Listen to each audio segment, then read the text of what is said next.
উত্তর পূর্ব রেলওয়ে সীমান্তে ধসের কারণে বহুদিন যাবত যাত্রী পরিষেবায় কিন্তু বিঘ্ন সৃষ্টি হচ্ছিল। বিশেষ করে জাটিঙ্গা লামপুরের রেলওয়ে লাইনে ভূমিধস। তবে আজ পরিদর্শনে গেলেন উত্তর পূর্ব সীমান্ত রেলওয়ের জিএম। বেশ কয়েকদিন ধরে এই পাহাড়ি লাইন জাটিঙ্গা লামপুর ট্রেকে ধস পতনের ফলে রেল পরিষেবা বন্ধ। ধস পতনের ফলে বেশ কয়েকটি দূরপাল্লার ট্রেন ইতিমধ্যেই বাতিল করা হয়েছে। মাটি সারাইয়ের কাজে লাগানো হয়েছে প্রায় 2 শতাধিক শ্রমিককে। প্রতিকূল পরিস্থিতির মধ্যে যুদ্ধকালীন তৎপরতায় সেখানে সারাইয়ের কাজ চলছে। পরিস্থিতি সরেজমিনে পরিদর্শন করেছেন উত্তর পূর্ব সীমান্ত রেলওয়ের জেনারেল ম্যানেজার চেতন শ্রীবাস্তব। গোটা পরিস্থিতি খতিয়ে দেখা হচ্ছে।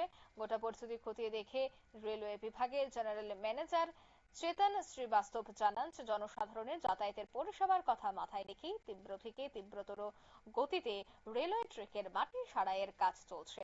প্রায় 15টি এক্সকেভেটর দিয়ে দিনরাত চলছে ধস সারানোর কাজ, কিন্তু পাহাড়ে অবিরাম বৃষ্টির জন্য কাজে কিছুটা সমস্যা হচ্ছে। কি বলছেন তারা শোনাচ্ছি।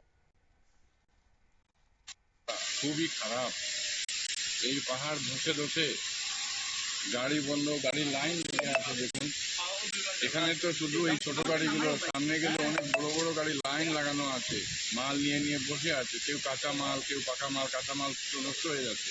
ওইদিকে লামডিং ট্রেন লাইন বন্ধ, এইদিকে গুয়াহাটি কোনো রাস্তাই নেই। বরাকগুলি টোটালি আলাদা হয়ে গেছে এই গুয়াহাটির সঙ্গে। সরকার তো কাজ তো বৃষ্টি হয়, বৃষ্টি হওয়ার পরও এইরকম হয়ে যায়। কারণ लामडिंग तक। हाँ। और अभी कितना किलोमीटर चल के आ रहे हैं? अभी तो कोई 2-3 किलोमीटर चल के आ रहे हैं। तो अभी कहाँ जाना है? अभी बाहर सिलचर। सिलचर वहाँ पे गाड़ी वाड़ी रुका हुआ है आपका? कोई तस्लीम नहीं भाई, नहीं है। कोई गारंटी नहीं है गारंटी ऐसी? कोई तस्लीम नहीं। যারা যাত্রীরা রয়েছেন তারা কাঁধে তাদের ব্যাগ নিয়ে হেঁটে এই রাস্তা পার হওয়ার চেষ্টা করছে, কারণ এতটাই রাস্তা খারাপ যে সেখানে চলাচল করা যাচ্ছে না। এদিকে পাহাড়ি এলাকায় অবিরাম বর্ষণের ফলে সড়ক পথবিঘ্ন সৃষ্টি হয়েছে। শিলচর হাফলং সংযোগকারী যে সৌরাষ্ট্র মহাসড়ক রয়েছে সেখানেও বিভিন্ন স্থানে বর্তমানে ধসের ফলে দেখা যাচ্ছে জনদুর্ভোগ চরমে। মুষলধারায় বৃষ্টিপাতের ফলে মারুয়াছড়া এবং টিবং সহ বিভিন্ন এলাকায় পাহাড়ে মাটি ধসে পড়ায় বিচ্ছিন্ন হয়েছে শিলচর গুয়াহাটি যাতায়াতের পরিষেবা। সড়কপথে ভূমিধস পড়ার প্রভাব পড়েছে মিজোরাম, মণিপুর এবং ত্রিপুরা সহ পার্শ্ববর্তী বিভিন্ন রাজ্যে। সড়কের উপর পণ্যবাহী লরি লাইনে দাঁড়িয়ে রয়েছে। যোগাযোগ বিচ্ছিন্ন হওয়ায় বহন চালকদেরও দীর্ঘদিন ধরে নানা সমস্যার সম্মুখীন হতে হচ্ছে।